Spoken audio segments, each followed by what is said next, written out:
Dahil birthday ni Zia ngayon, lutuan natin siya ng kanyang favorite na spaghetti.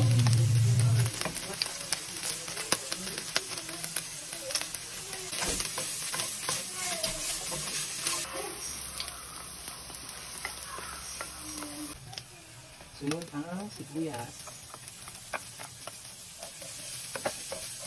Iwan hotdog.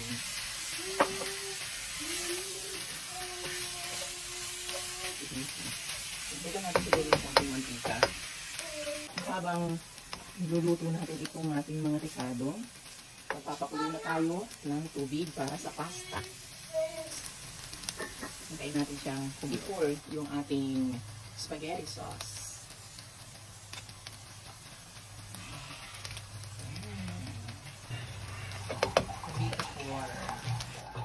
Small amount of water.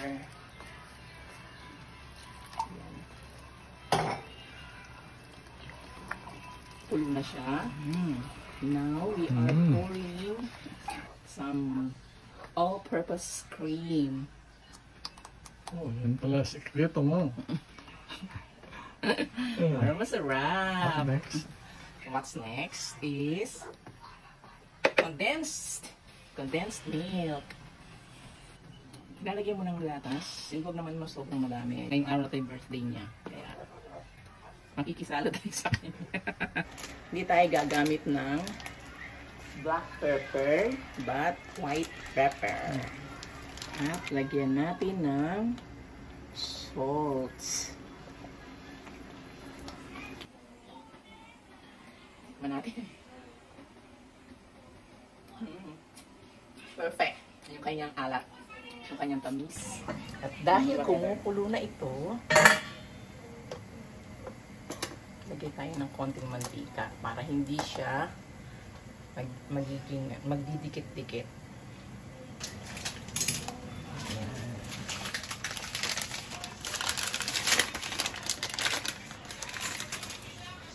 Hambot na siya. Kaya pwede na natin patayin ang ating gas stove. Ayan, pinatay ko na. At yung init ng kumulong tubig ay kayang-kaya na niya yan tapusin yung magawa natin pagkaluto. Kahit malamot lang ako. Tubig. Natin i-drain.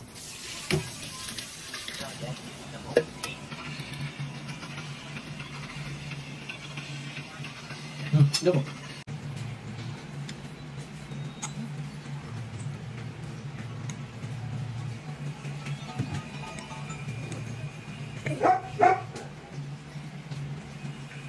Sarap.